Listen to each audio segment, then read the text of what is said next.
Okay, Chrissy, this is for you.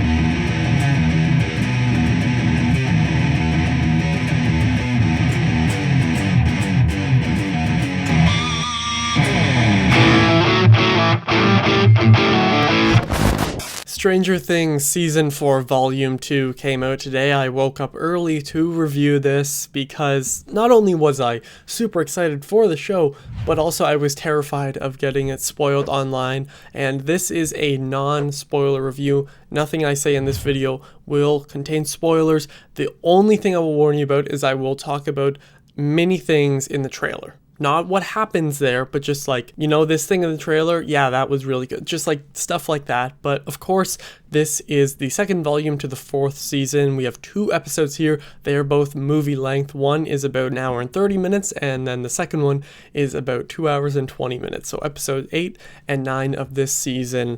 And I was just so excited. I think that it was so smart of them to release the show like this, have all the hype built up, release the first bunch, have some crazy stuff go down. I won't say anything if you haven't seen it, and then make us wait almost a month for the other 2 just so people keep talking about it for like 2 or 3 months. I think that is just so smart there. I know a lot of people hated it, but I can see why, because these episodes have so much in them. I mean, like, the content that is in these episodes feels like it would go over like a season or season and a half of a regular TV show, and I don't mean that as a fault at all. I think that this is my favorite season of Stranger Things so far. Now, I haven't seen the other seasons since 2019, so keep that in mind, but from memory, this is easily my favorite one. I actually don't have any problems with at least these 2 episodes of the season. I mentioned a few things. I do have a review for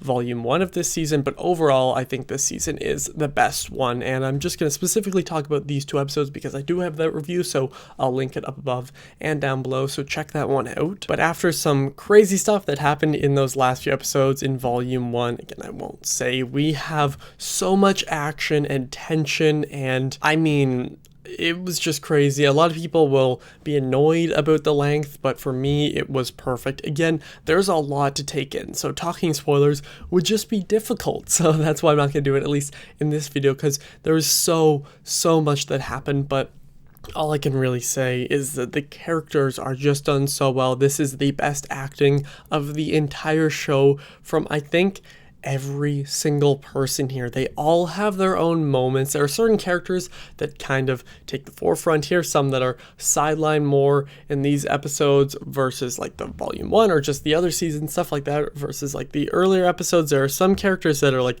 really up there, and then there are others that are a little bit sidelined and they come back, and I think that it was just great. They've perfectly balanced all the storylines here because there's at least like 4 storylines I think going on at the same time, and for me at least, I never felt like we were missing out on one of them. I know a lot of people felt that in volume 1, and yes, there were some times there, but in these 2 episodes there really wasn't a single moment where I was like, oh, let's just get back to this, or oh, let's just switch to that. Personally, I was entertained with every single thing that went on, considering this is nearly 4 hours of content and I woke up and binged it right away.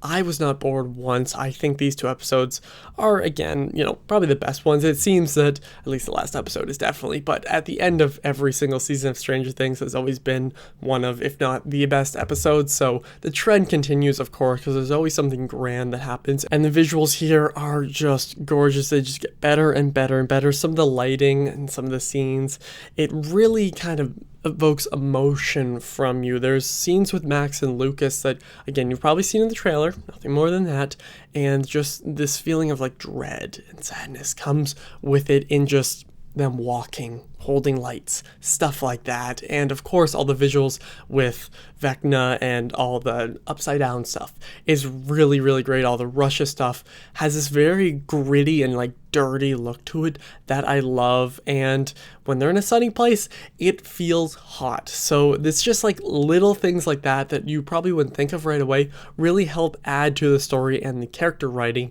once again is amazing. And I will warn you, of course, there are some scenes that are very, very sad. I think that this is definitely the most emotional season, especially these 2 episodes.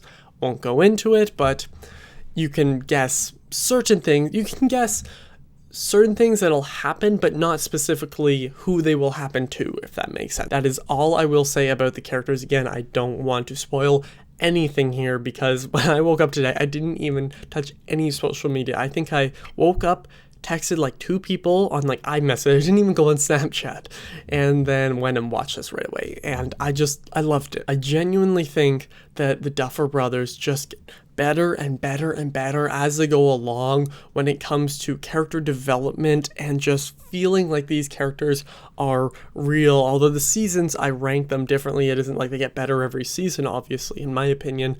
I just think there's something so special about these characters. A lot of people say they are their comfort characters, and I agree. Some of my favorite characters, the reason I left this on is because I like Eddie, and I thought it'd be fun for the review, and I haven't done this since I think like grade 6 when it was like an 80s day or whatever, so it was perfect. And I will talk about it. It's in the trailer, so if you don't want to know anything and you haven't seen the trailer, don't watch this. But the Eddie Munson Master of Puppets guitar scene was the greatest thing I've ever laid my eyes on. Just, oh my god, it was perfect. We all like figured it out before I made tweets about it. We all just knew what he was going to play, but the way it was done, all this, that's stuff that I will talk about in another video, because I don't consider that a spoiler, because 1, there were clips of it in the trailer, 2, they released like the official soundtrack, Master Puppets was on it, more like that. But still, if that bothered you, I'm very sorry, but check out this season. It is amazing. Do not be afraid by the length. Every episode is really good, especially Volume 2, which is really what this video is about. This is the best Stranger Things has been, and I cannot wait for Season 5. Stranger Things Season 4 Volume 2 feels dangerous, explosive, and wild. It's full of unexpected moments, big cheers, and lots of tears. The performances have never been better, and this is the best season yet. I'm going to give Stranger Things Season 4 Volume 2 a 5 out of 5. It's hard to rate if you have 2 episodes here, but for me, they did everything I wanted them to do. I cannot wait for Season 5. Sure, you could go in and nitpick little things, and there's so much going on here, so I bet people can complain about it, but for me, this is exactly what I wanted. I was not bored by a single moment. I felt so connected to it. I felt like I was going to cry in some moments and want to like jump up in some other moments. So this is amazing. Do not spoil it for those who have not seen it, but I'm going to make a lot of Stranger Things videos soon, so stay tuned for those. Join my Patreon if you want to see those early. Those links will be down below, and thank you all for watching. I will see you guys next time. Over and out.